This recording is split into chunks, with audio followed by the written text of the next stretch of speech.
What's up, everyone? Welcome to another season of the In Our Tribe podcast, season number 9. And yes, things are a little bit different. We're not just going to be audio anymore. We're going to also do video along the way. To kick us off for season 9, I have someone who's very important to me. Just love what he's doing in our region and in our community. I'm talking about none other than the Vice Mayor of Elk Grove, the city of Elk Grove. Welcome to the show, Mr. Sergio Robles. ¿Cómo estamos? Bien, bien. Hey, thank you. And honestly, thank you for having me on this one for the first time. We're doing a camera. Yeah, This man. is actually, I hate to admit it, but this is my first podcast. So Okay. I'm excited. And honestly, I just want to say thank you for allowing the space to be here. And thank you for man. what you're doing in the community and doing the workout. You are a Latino who continues to inspire, who continues to challenge people to grow. And you are doing what is needed in this generation, which is raise the next generation of leaders. Thank you for what you're doing. Man, trying to make me blush. First time being on video. Thank you, brother. Thank you. And I feel the same way about you. Hey, so many of our listeners are learning about Sergio Robles, Vice Mayor of Elk Grove, for the first time. Tell us a little bit about yourself, man. Like who are you? Like, how'd you get to where you're at right now? Yeah, so I always tell people I was born in Texas, raised in Minnesota, ended up in South Sacramento, went to school at Hiram Johnson High School, and then ended up in Elk Grove after when I graduated, my family moved out to Elk Grove, went to community college at the local 4 community colleges, and then transferred to Cal State Northridge, where I studied political science. From there, I ended up going to DC. I did an internship at the Embassy of Mexico. I eventually met my future boss, Congressman Berra. Yeah. He interviewed me, and I guess I wanted to stay in DC, wanted to do all the great stuff out there. And after that conversation, he said, "It sounds like you want to be in the community. You ought to go back." And I remember I got a call, and he was like, "We're not going to give you the job, but we're going to open up a job for you. Do you want to go back home?" And since then, I've been back here. Came back as a field representative, got on the planning commission, and then ended up joining the Army National Guard. And after that, shortly, got elected to city council. So Hello. yeah, it's Okay. been fun. It's been fun. I dig it, man. There's a lot that I've missed in those years, but as we continue to ask who's Sergio, I'm excited to share my story. I can't wait, man. Let's get to it. Before we do that, let's put this picture together. Yeah. Because I think a lot of people, we have listeners as far as way of San Diego and the Bay. What's up, San Diego? What's up, the Bay? We love you. Be with y'all shortly in 2026.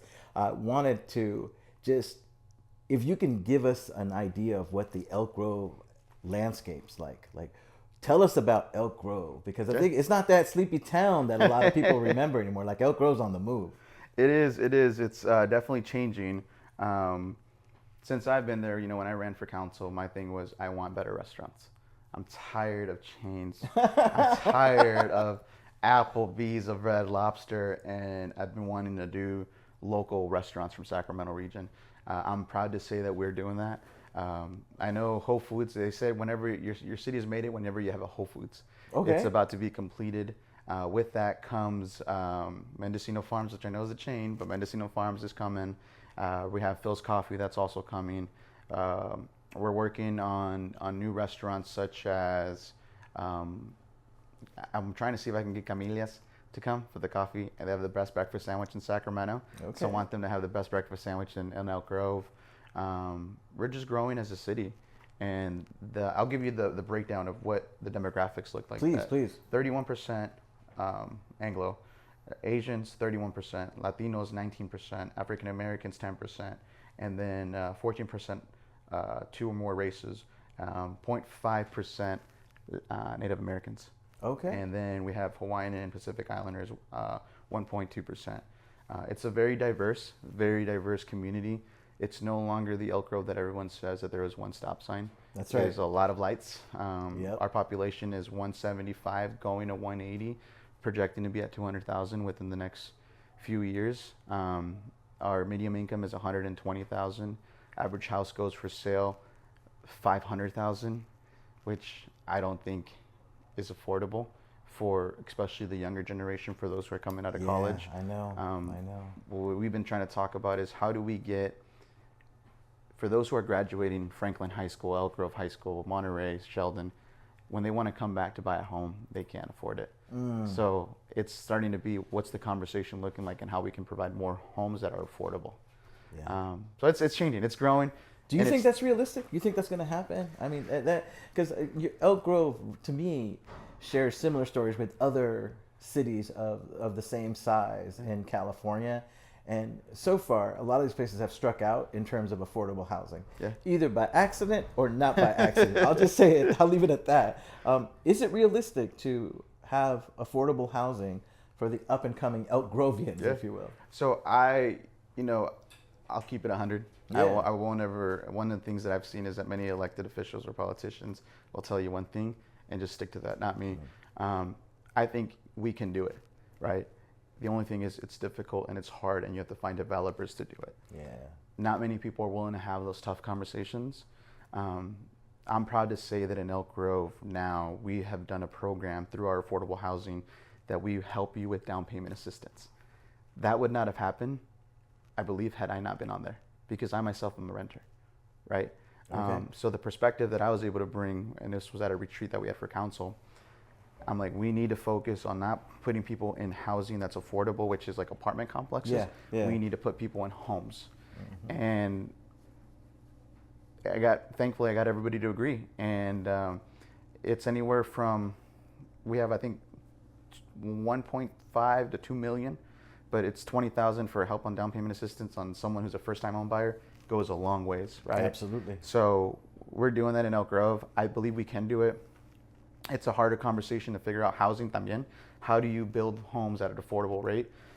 That's a longer conversation because you get a whole bunch of special interests trying to figure it out. Yep. But I think if you have the heart for it, you can do it. I just think sometimes it's too tough of an issue that people don't want to do it. I got you. So, okay, that's Elk Grove, right? That's your landscape. That's where you're doing your work in. And I just have to ask you this question, man, because I've always wondered this about you. Like, what made you say, I'm going to go into politics? Like, what was that? What was that moment in time where you're like, yep, I'm going to do this? You know, I just have a heart for helping and serving people. I still remember, and this is probably like the thing that gets me when people are like, what made you want to serve? I remember living in St. James, Minnesota, and my mom was working in a meat processing plant. So all her friends were from Mexico, or Piedras Negras, Reynosa, Torreon. They all spoke Spanish and they couldn't translate. And I remember always going to McDonald's because that's where we grew up on eating, right? Yeah. And them trying to order and they couldn't order. So I was probably 6, 7, and I would be like, I got you. I can order. She wants this. Yeah. And it would be a sense of pride to be able to help my community. And whether it was just ordering food, I knew that that's where I wanted to be, serving people. I didn't want to go into politics. I actually wanted to be a superintendent of a school district. Really? SAC Unified, to be exact. Okay. And I say that because my senior year, I remember it being hostile because the administration was new for the principals, and the school board was always going against the administration, and then the teachers were using students, and students were being used to fight administration and the superintendent, and it was hostile. In my senior year, that's all I remember, that we were all fighting each other. And I was like, I don't want another kid or another student to go through that. So I was gonna go do that, and then eventually I'm like, nah, I'm gonna go stick to politics, and I got involved with Puente at ARC. Yeah. We have our amazing our friend president, Lisa Calrosa, over at ARC. Yeah, so student at ARC, joined the Puente program, and from there was a counselor who I owe pretty much why politics, where I'm at, to him. And I always say it's the unseen heroes who pour into your life, the unseen mentors. That's right. Who pour into your life that they don't know, but 10 years later, if had it not been for them, you wouldn't be here. Yeah. Manuel Ruedas, who was one of the Puente project coordinators, counselors. He got me involved in Steps to College. The counselor or / ambassador of the embassy or the consuls of Mexico was Carlos González Gutierrez. He became a mentor of mine and just got involved in the community that way. for an 18-year-old, 19-year-old, I was way over my head. Definitely, bit too much more than I can chew. Yeah. But it was fun. They took a chance on me. They took a chance on a 19-year-old who didn't have the resume, who didn't have the connections, but they're like, your willingness to work. And that's kind of where it started my political career, of me wanting to serve in the community. That's a gem right there, because I think so many people listening to this are be like, oh, I have to go through these hoops and I have to do these things. I have to wait to this age. Yeah. I think your story is inspirational for many reasons, but one of them is like not asking for permission. The heart led, and you were able to get to where you got to. So for you, when you think about your world of politics up to this point, what has been the biggest surprise for you as a young politician trying to create change in our world and our community? That is an amazing question. I think folks, I think they see politicians and sometimes they're like, I don't consider myself a politician. I consider myself just Sergio, right? Sergio. I come to find out that it isn't about your position. It's about how you want to help out the community. People get caught up in the position so much that they lose sight on why they're really there. For me, it's not about me. If I'm not making a difference in someone's life, if I'm not changing, growing, or developing, or even mentoring the next generation, I have failed. The greatest lesson that I've learned is that people work so hard to get there, and they do everything they can to stay there. Wow. And what I've seen is we have it wrong. It shouldn't be that way. We should figure out how we can mentor once we're there the next generation. And by mentoring, it can be, how do you communicate with folks? How do you do community events? How do you transform the lives of people and understand that it isn't about you? That's right. So that's been one of the biggest things that I've learned. I've been on there this is going to be my 4th year. But I love it. I love helping my community. I'm seeing the difference. It's been fun. Like, it's been genuinely fun.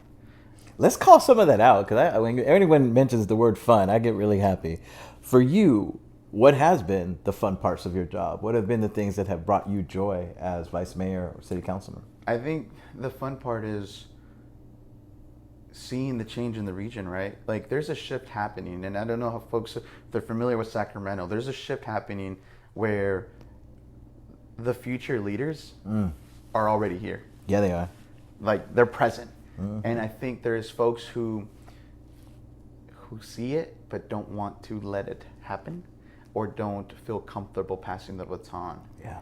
And what I find it fun is that we as young elected officials now have the opportunity to start demonstrating that we're ready. That's right. Right? And it's like, how are you ready? Well, you build a coalition. You not only focus on, like, I focus, yes, on District 4, on the city of Elk Grove, but I also focus on the region. Like, there is school boards, there is planning commissions, That's there right. there is other electeds that need to get elected, right? But for me, it's like, let's mentor the next gen. What I find fun is trying to bring cool projects that no one anticipated coming, right? Like the restaurants. I love bringing restaurants. I love food. Food connects people. That's It right. breaks down barriers. It has conversations. Yeah. Hopefully, one of the things that we're working on Project Elevate, which is going to be mixed use development. There's going to be a hotel there. I've been pushing for the first rooftop bar to be built in Elk Grove. Okay. And it's not so much a rooftop bar, it's a rooftop bar / restaurant. It brings a different experience. It brings that we're no longer a small city. It brings that we're ready. To be seen as we're the second largest city in the region. Yeah. We should be treated as such. Yeah. It's no longer Elk Grove is out there. No, Elk Grove is in the forefront. We have a good budget. Like, we are pretty well off compared to different other cities. We passed the tax measure when other cities haven't been able to pass it. Like, our voters That's have huge. trusted us to do something like that, right? But it's, how do we become good stewards and not just spend money? Like, everybody wants to spend money right away. And it's like, no, if we don't need to spend it, let's not. Let's save it. But on that we do need to invest in, let's absolutely go in. If it's going to benefit our community, let's do it. So I'm just excited. Like, it's just fun. It's fun to be a part of those conversations. That's right. That's change making right there, man. Thank you for that. So I'm going to go back to Sergio the person. Yeah. For you, when you think about this journey that you're on, there's no such thing as a perfect journey. As a matter of fact, some of the best journeys are marked by moments of, I'll just use this term, moments of failure, moments of learning. So far for you, what has been the biggest moment of failure / learning, and what has come out of that? I love this question. And I think this will probably the first time recorded I'll talk about it. So 6 months into my term, got elected, was the youngest one, I think at 29, youngest city council member elected, 29, won the percentage by 72, 73%, which is a landslide. Wow. In 2 months, I was able to fundraise 100,000. Unheard of. Unheard of when you don't come from political backgrounds. Unheard of when you don't come from a family who's connected. But it's those relationship buildings that I was able to build. However, with that comes a little, I got it. I have a little pep in my step. And what people don't tell you, you have to do a lot of soul searching. And once you're in office, you can see ego is a big thing. Everyone has an ego. I don't care who you are. Yeah. And if you don't check that ego, you can call it divine intervention. I call it God. We'll check you for it. The only thing is that when I was checked, it was publicly. Ouch. Yeah. So I wouldn't consider this. Was it a failure that you asked? Like one of the biggest. Failure, learning, shit happens. Yeah, shit happens. I would consider it a learning experience. At 6 months into it, I was cited for a DUI situation, and I thank God that I or no one else was hurt from that incident. And I remember so vividly that I had to ask questions. One of the things that I don't think folks understand is I was training for OCS, which is Officer Candidate School. So for the last 3 months leading to that day, I was ready to go to Officer Candidate School, which is one of the hardest things you have to do to become an officer in the military. So mentally, I was ready for physical body abuse that was going to go through that, right? I didn't know that I was going to have to face something bigger than just physical body abuse. Yeah, man. It was going to be emotional. It was going to be spiritual. And going back, there was one question that I had to ask, and it was, do I want to be known for my past mistakes, or do I want to be known for being the best brother, son, council member? And I'm telling you, man, it weighed on me. It weighed on me because being the youngest Latino, I think people don't understand when that much pressure is on it and it hits you. It's the whole world. Like, you're the one that messed up for your community. And to be the first one, and then to be the first one to do it, it was one of the hardest things that I ever had to go through. But I thank God I went through it, because it was something like, now the Army National Guard, there's people that call me when soldiers get DUIs. I'm the person they go to. Hey, Robles, we know that your rank isn't that high, but can you help this person? The stories and the amount of freedom and healing that I've been able to do with walking with soldiers. I won't share any names, and people won't know any names, right, or faces. But even a few weeks ago, I had to take someone to a rehab center, physically go pick them up from the floor, get them sober, hold them at my house. Then when it came to dropping them off, and it's like, hey, man, those are stories that people won't hear. Or it's calling someone of higher ranking and be like, hey, what can I help you with? How can you walk me through this process? And I'm like, absolutely, I went through it too. So there was a lot of work that was done, a lot of healing, a lot of growing, a lot of developing. And I think that's the biggest lesson. And it checked me, man. I think it made me a better council member. When it comes to substance abuse, when it comes to folks who are hurting, I get it. And it's easier to make decisions that's going to affect people because I get it.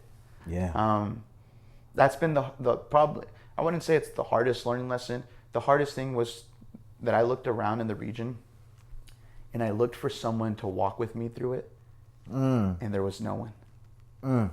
Oh, I got the chills. There was no one. And what I mean by that is there wasn't an elected that had gone through the same thing that could have been like, let me take you under my wing. There was people who reached out, but no one could speak to that.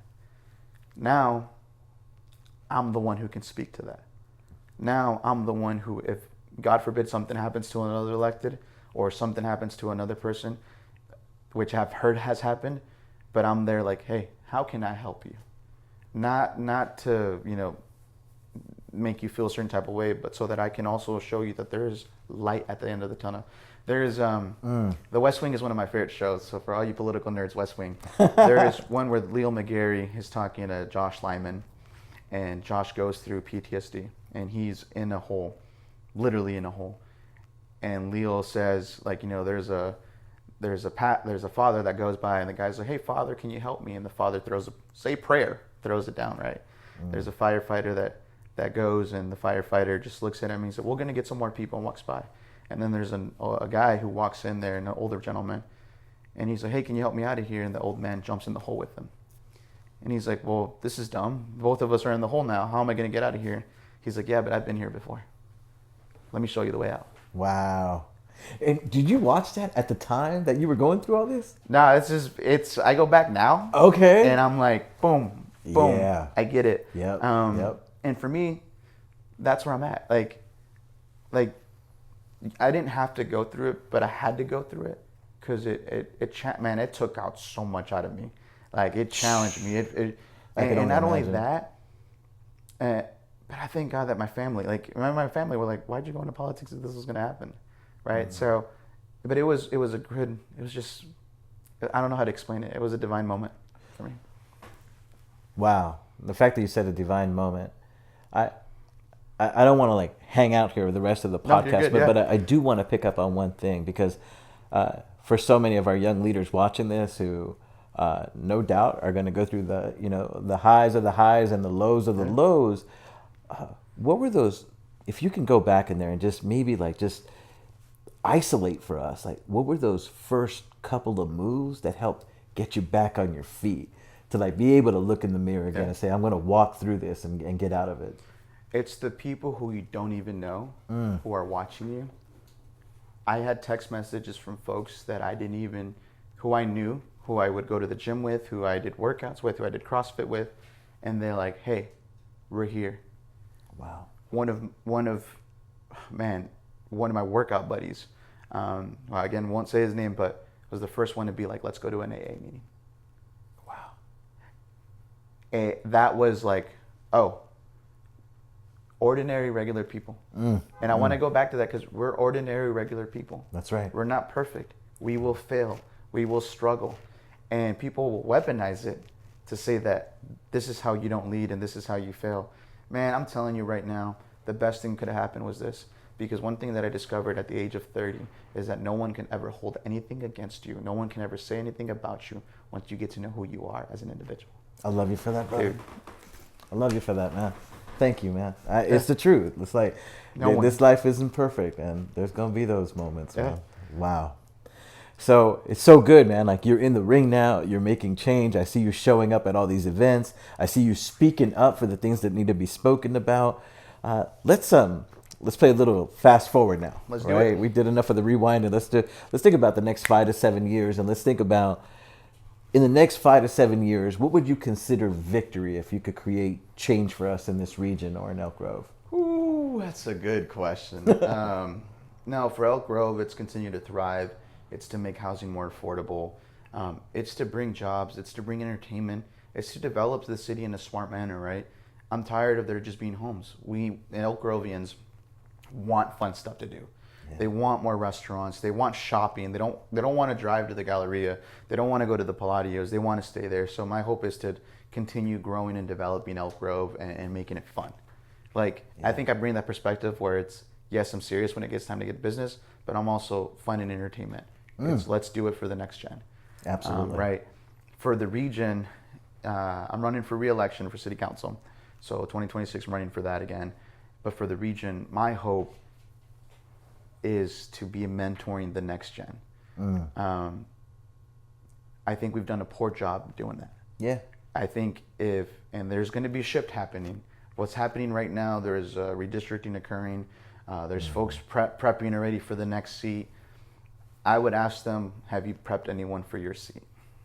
Wow. I can assure you that the answer is no. To exception of some people have, and I'm actually, we'll give kudos to certain council members who have prepped and have gotten people ready. My thing is just, we need to start bringing people to the fold. We don't come for money. I think that's the misconception, right? That you have to have money to run, and that's the truth, but we don't come from it. So how do we help the next gen? Yeah. How do we mentor them? How do we communicate with them? How do we talk to them about fundraising? Not everybody can ask for $5,000 or $1,000, let alone $200, right? How do we walk people through that?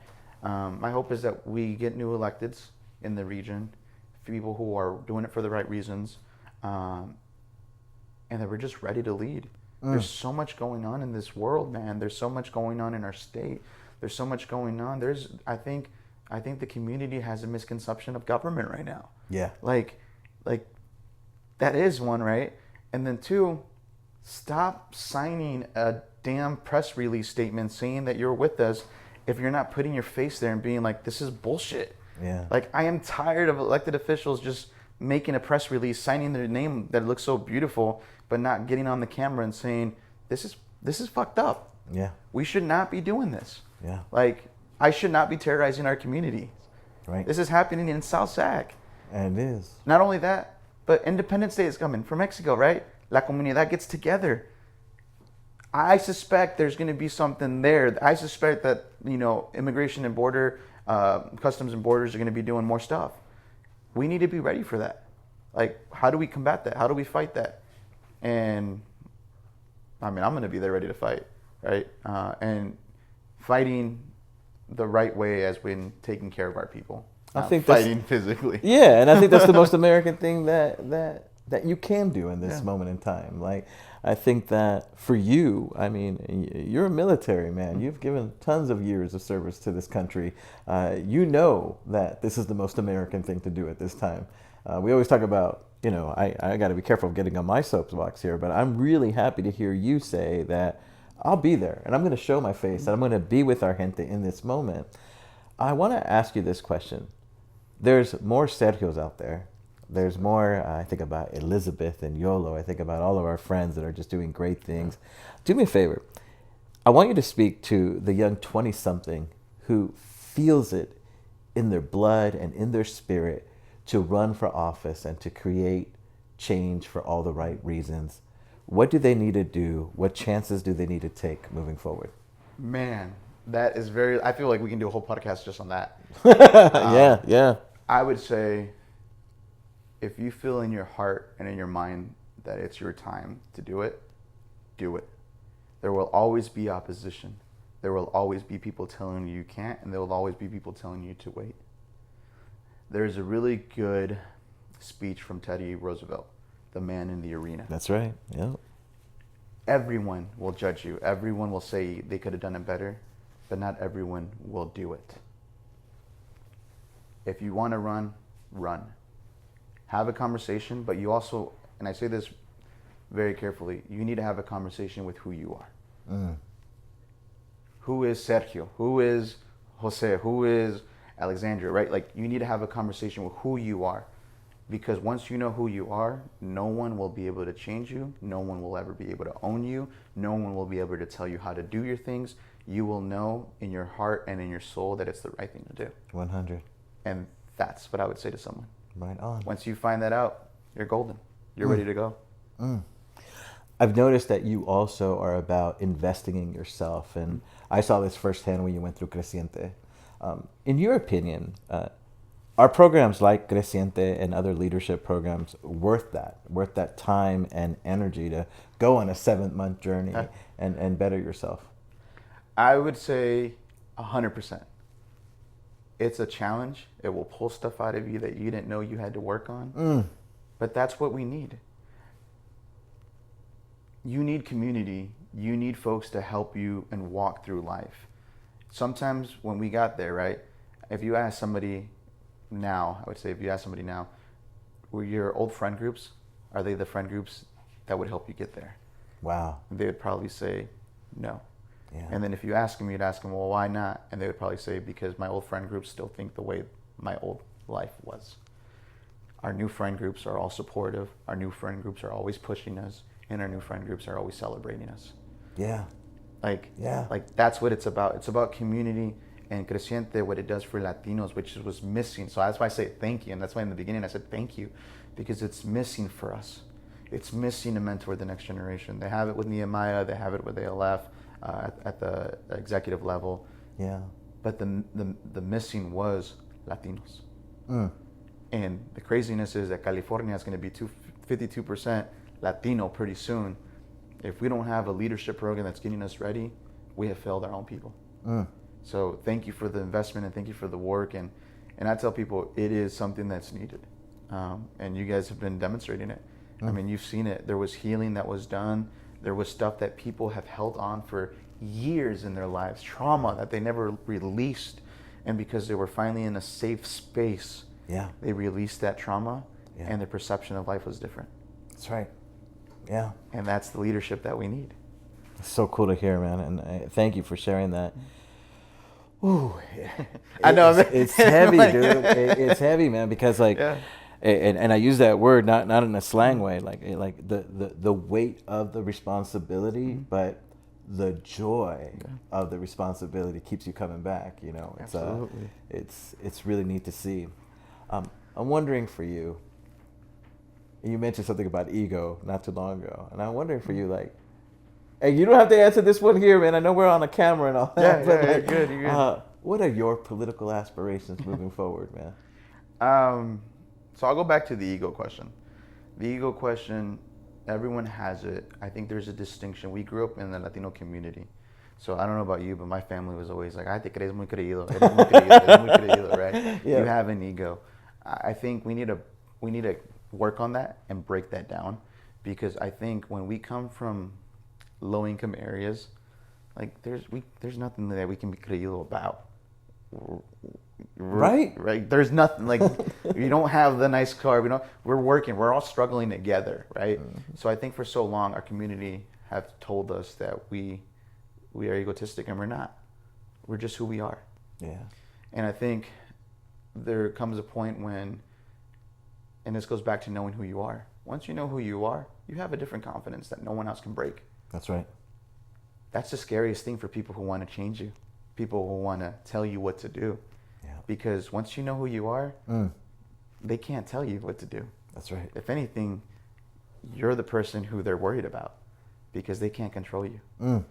So I think that's one of the things that we must do as leaders is work with folks, let them know that confidence isn't a bad thing. Confidence is the weapon that you can use to be successful in life. Vulnerability and honesty. Mm-hmm. Once you're that, no one can hold you back. That's right. For political aspirations, I love doing what I'm doing right now. I'm mentoring the next generation. I don't have to be at a higher level of office to do that. I'm doing it right now. Right now. I feel like I'm making the more impact right now. We'll see what happens. Mm-hmm. If the opportunity comes, we'll explore it. If the timing is right, we'll explore it. But again, it's not about the position for me. It's about making the difference. I think that's where people have failed. Yeah. Keep being that change maker that Elk Grove needs in such a big way. I love what you all are doing down there. I want to close out with this. Yeah. When you think about your life right now, at that really cool age of 30, what are the things that you are most grateful for right now? And let's go 3 tops. I'm always going to put God at first. So God, my spiritual life, knowing who I am, but family and friends. At the end of the day, if you don't have that community, life will be a struggle. Right. Those are the 3 things that just hold me and sustain me and ground me. Whenever I'm having a bad day, I'll just go and spend time, and my whole attitude will change. That's the main thing. Just that. God, family, and friends. Yeah, I love that. Hey, brother, I'm always in your corner. Anything you need from us, you let me know. Or you need from me, you let me know. Thank you so much for kicking off season 9 of In Our Tribe. And you know it, man. I'm looking forward to being at your events and just keep shining a light on this place that we love so much. Oh, well, thank you again so much for having me. For those who want to run for office, for those who are looking for someone to mentor them, reach out. I think one of the things that we've learned in Creciente is that if you don't reach out, we don't know. That's right. One of the things that I've learned is you need to ask for what you want. And as Latinos, we're not good at asking for what we want. So true. So once we learn to ask for what we want, do it. And I encourage you guys to stay motivated, to continue pushing forward. You are the change that we need now. You are the generation that we need now. It's no longer in the future. We're present. We're here. We're ready to take space. That's right. And thank you for allowing this, and thank you, everyone. One love, man. There you go. Another exciting adventure of the In Our Tribe podcast. Thank you so much for continuing to tune in. You heard the gems today.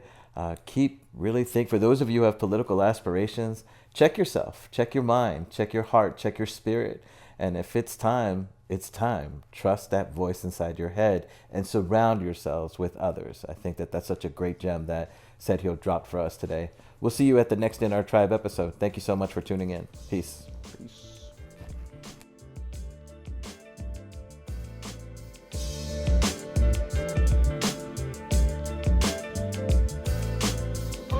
To make this thing go video for season 9, we brought on a new sponsor, the Ring Studios in Del Paso Heights. We're in this lovely place right now. I want to thank Chaz Boswell and the Ring Studios for being a partner of the In Our Tribe podcast. And we're looking forward to not only filming in here more, but experiencing the Ring Studios in other ways. They have amazing concerts, amazing art programs. They're just doing really great things right here in the heart of Del Paso Heights. Please look them up when you get a chance. And thank you, Ring, for being a part of us. Thank you.